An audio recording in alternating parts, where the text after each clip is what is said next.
राजा के पुत्रेष्टि यज्ञ में अग्निकुंड से प्राजापत्य पुरुष का प्रकट होकर खीर अर्पण करना और उसे खाकर रानियों का गर्भवती होना। तत्पश्चात पुत्रेष्टि यज्ञ करते हुए राजा दशरथ के यज्ञ में अग्निकुंड से एक विशालकाय पुरुष प्रकट हुआ। उसके शरीर में इतना प्रकाश था जिसकी कहीं तुलना नहीं थी। उसका बल पराक्रम महान था। उसने अपने शरीर पर लाल वस्त्र धारण कर रखा था। उसका मुख भी लाल ही था।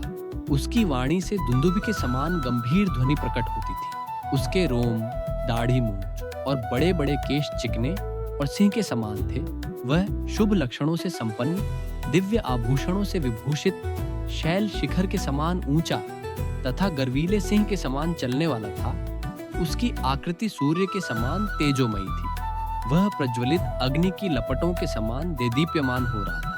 उसके हाथ में तपाए हुए जांबूनद नामक सुवर्ण की बनी हुई परात थी जो चांदी के ढक्कन से ढकी हुई थी।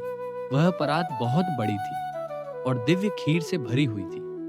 उसे उस पुरुष ने स्वयं अपनी दोनों भुजाओं पर इस तरह उठा रखा था मानो हुई रसिक अपनी प्रियतमा पंक्ति को अंक में लिए हुए हो। वह अद्भुत परात मायामयी सी जान पड़ती थी। उसने राजा दशरथ की ओर देखकर कहा, नरेश्वर, मुझे प्रजापति लोक का पुरुष जानो। मैं प्रजापति की ही आज्ञा से यहाँ आया हूँ। तब राजा दशरथ ने हाथ जोड़कर उससे कहा, भगवान, आपका स्वागत है। कहिए, मैं आपकी क्या सेवा करूं? फिर उस प्रजापत्य पुरुष ने पुनः यह बात कही, राजन, तुम देवताओं की आराधना करते हो, इसीलिए तुम्हें आज यह वस्तु प्राप्त हुई है। नृपश्रेष्ठ, यह देवताओं की बनाई हुई खीर है जो संतान की प्राप्ति कराने वाली है। तुम इसे ग्रहण करो। यह धन और आरोग्य की भी वृद्धि करने वाली है। राजन, यह खीर अपनी योग्य पत्नियों को दो और कहो, तुम लोग इसे खाओ।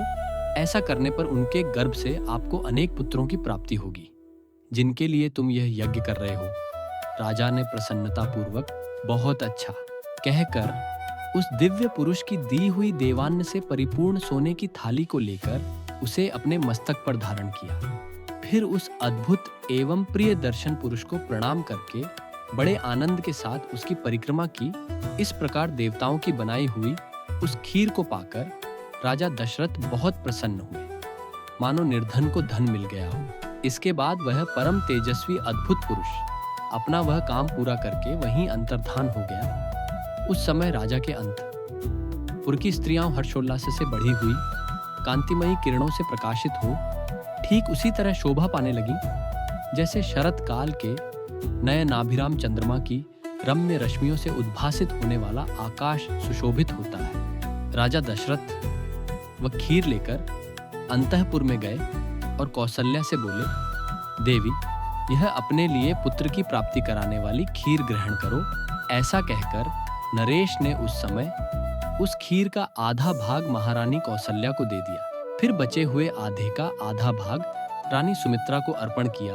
उन दोनों को देने के बाद जितनी खीर बच रही उसका आधा भाग तो उन्होंने पुत्र प्राप्ति के उद्देश्य से कैकेयी को दे दिया। तत्पश्चात उस खीर का जो अवशिष्ट आधा भाग था, उस अमृतोपम भाग को महाबुद्धिमान नरेश ने कुछ सोच विचार कर पुनः सुमित्रा को ही अर्पित कर दिया। इस प्रकार राजा ने अपनी सभी रानियों को अलग अलग खीर बांट दी। महाराज की उन सभी साध्वी रानियों ने उनके हाथ से वह खीर पाकर अपना सम्मान समझा।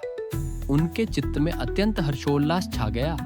उस उत्तम खीर को खाकर महाराज की उन तीनों साध्वी महारानियों ने शीघ्र ही पृथक पृथक गर्भ धारण किया। उनके वे गर्भ अग्नि और सूर्य के समान तेजस्वी थे। तदनंतर अपनी उन रानियों को गर्भवती देख राजा दशरथ को बड़ी प्रसन्नता हुई।